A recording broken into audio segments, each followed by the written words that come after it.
Halo semuanya, selamat Hari Valentine ya. Di hari yang spesial ini, yang biasanya kan penuh sama coklat, bunga, pokoknya hal-hal romantis, yuk kita coba pakai momen ini untuk sesuatu yang mungkin sedikit lebih dalam. Sebuah refleksi kecil. Nah, di tengah semua perayaan ini, coba deh kita berhenti sebentar dan tanya ke diri kita sendiri. Cinta yang lagi kita rayakan ini beneran bikin sehat nggak sih? Ini pertanyaan yang penting banget loh. Karena kan cinta yang sejati itu harusnya bikin kita jadi lebih baik, bukan malah sebaliknya. Jadi, yuk kita coba jujur sama diri sendiri sambil kita bahas topik ini bareng-bareng. Oke, kita mulai ya. Jadi, cinta itu tuh kayak punya dua wajah. Mirip koin lah, ada dua sisi. Di satu sisi, cinta bisa jadi penyembuh yang luar biasa buat mental kita. Tapi di sisi lain, kalau hubungannya nggak sehat, wah itu bisa banget menguras energi kita. Dan ini tuh relevan banget, apalagi buat kita anak-anak muda di Indonesia sekarang ini. Coba lihat angka ini deh, 18,9 juta. Ini bukan sekadar angka di atas kertas ya. Ini adalah jumlah kasus gangguan mental di Indonesia yang ditangani BPJS Kesehatan dari 2020 sampai 2024. Gede banget kan? Ini nunjukin betapa seriusnya isu ini di sekitar kita. Dan seringkali, percaya nggak percaya, akarnya itu bisa jadi dari hubungan yang kita jalani. Dan kalau kita fokus ke remaja, angkanya nggak kalah bikin khawatir. 1 dari 3, artinya 1 dari 3 remaja di Indonesia pernah punya masalah kesehatan mental dalam 1 tahun terakhir.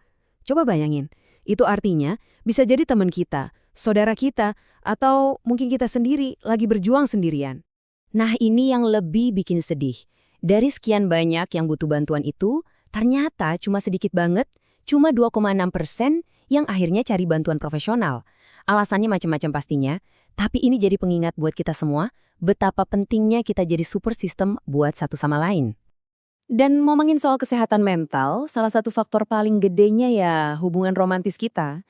Hubungan itu bisa jadi semacam tameng pelindung gitu, yang bikin kita kuat ngadepin stres. Tapi hubungan juga bisa jadi racun yang pelan-pelan menguras energi mental kita hari demi hari. Oke, cukup soal yang berat-berat. Sekarang yuk kita bahas sisi positifnya. Cinta yang menyehatkan itu kayak gimana sih bentuknya? Gimana caranya sebuah hubungan bisa jadi tempat kita pulang dan sembuh, bukan malah nambahin luka? Kita coba lihat dari sisi sainsnya ya. Ternyata, ini ada penjelasannya loh di otak kita. Cinta yang sehat itu beneran kayak pesta kimia di kepala. Ada oksitosin, si hormon pelukan yang bikin kita merasa nyaman. Ada dopamin yang bikin kita happy. Terus ada serotonin yang bikin mood kita stabil. Nah, kombinasi ini nih yang secara harfiah bikin kita merasa tenang, aman, dan bahagia pas lagi sama orang yang tepat. Dan inti dari semua itu ada di satu kata kunci ini, emotional safety, keamanan emosional. Ini fondasinya. Coba dibayangin, kamu ada di sebuah hubungan di mana kamu bisa jadi diri kamu 100%. Kamu bisa nangis tanpa dibilang cengeng, bisa punya pendapat beda tanpa takut dia marah besar. Nah, rasa aman kayak gitu, itulah yang menyembuhkan. Manfaatnya, wah nyata banget. Secara ilmiah, hubungan yang aman kayak gini bisa menurunkan level stres dan cemas. Bahkan bisa bantu ngurangin gejala depresi. Dan yang paling keren, hubungan yang sehat itu mendorong kita buat tumbuh, buat mekar, jadi versi diri kita yang lebih baik, bukannya malah bikin kita jadi kecil dan gak berani ngapa-ngapain. Oke, sekarang kita tarik nafas dulu. Kita akan masuk ke bagian yang mungkin sedikit lebih sulit, tapi super penting buat kita tahu. Kita bakal bahas tanda-tanda cinta yang justru bikin capek mental. Ingat ya, tujuannya bukan buat ngejat siapa-siapa, tapi murni supaya kita bisa lebih waspada sama diri kita sendiri. Tanda pertama yang paling umum, kontrol yang berlebihan. Ini bahaya ya, soalnya sering banget dibungkus pakai kata peduli. Mungkin dia bilang, aku kan cuma khawatir sama kamu. Tapi kalau dia mulai ngatur kamu boleh temenan sama siapa, maksa minta password sosmed, atau ngambek besar cuma karena kamu mau me time atau jalanin hobi, itu udah bukan cinta ya, itu namanya kontrol. Yang kedua, kekerasan emosional dan verbal. Ini adalah luka yang nggak kelihatan, tapi sakitnya bisa luar biasa. Kata-kata kasar, hinaan, atau kalimat-kalimat yang terus-menerus bikin kamu ngerasa kecil, ngebandingin kamu sama orang lain. Kok kamu gendutan, dia lebih pintar dari kamu. Itu semua bisa ninggalin bekas luka yang jauh lebih dalam dari luka fisik. Terus, ada yang namanya gaslighting. Ini adalah bentuk manipulasi yang licik dan bahaya banget. Contohnya gini, pas kamu cerita soal perasaanmu, dia malah bilang, ah kamu lebay banget sih, atau perasaan kamu aja kali, Atau malah dibalikin, ini kan gara-gara kamu juga. Pelan-pelan, tapi pasti dia bikin kamu jadi ragu sama ingatanmu, perasaanmu, bahkan kewarasanmu sendiri. Ini capek banget mentalnya.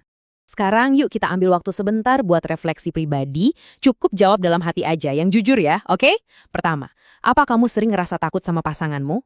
Kedua, apa kamu ngerasa harus hati-hati banget kalau ngomong sama dia, kayak jalan di atas cangkang telur gitu, biar dia nggak marah? Ketiga, sadar nggak kalau kamu makin jauh dari teman-teman dan keluarga sejak sama dia? Dan yang terakhir, setelah ngobrol atau ketemu sama dia, apa kamu seringnya malah ngerasa jadi nggak berharga? Coba direnungkan baik-baik ya. Nah, tabel ini ngerangkum semuanya dengan jelas banget. Kita lihat ya bedanya. Kalau soal jati diri, cinta yang sehat bikin kamu tetap jadi dirimu. Sementara yang melelahkan bikin identitasmu luntur. Kalau soal komunikasi, yang sehat itu terbuka dan saling menghargai, yang melelahkan itu isinya kritik dan manipulasi. Dan soal perasaan, ini yang paling kerasa. Cinta sehat itu bawa damai, cinta yang melelahkan itu bawa cemas dan capek tiada henti. Setelah kita bahas semuanya, pesan paling penting dari semua ini sebenarnya cuma satu. Cinta buat diri kamu sendiri. Karena pada akhirnya hubungan yang paling awet dan paling penting dalam hidupmu, ya hubungan sama dirimu sendiri. Jadi yuk mulai sekarang kita tempatkan kesehatan mental kita di nomor satu. Coba resapi kalimat ini baik-baik. Dicintai itu seharusnya nggak bikin kamu jadi kecil. Dicintai itu seharusnya nggak bikin kamu takut buat jadi diri sendiri. Cinta yang beneran itu ngasih kamu ruang buat tumbuh, buat mekar, bukan malah bikin kamu layu. Dan tolong ingat ini ya, merawat kesehatan mentalmu itu bukan egois sama sekali. Justru itu adalah bentuk cinta yang paling tinggi buat dirimu sendiri. Dan kadang itu artinya kita harus punya keberanian buat bilang cukup dan pergi dari hubungan yang udah nggak menyehatkan lagi. Sebagai penutup, aku mau ninggalin satu pertanyaan terakhir buat kamu renungkan. Nggak cuma hari ini, tapi buat kedepannya juga. Coba tanya ke dalam hati kecilmu. Yang kamu jalani sekarang ini beneran cinta atau cuma keterikatan yang sebenarnya menyakitkan? Cuma kamu yang bisa jawab. Terima kasih udah menyimak.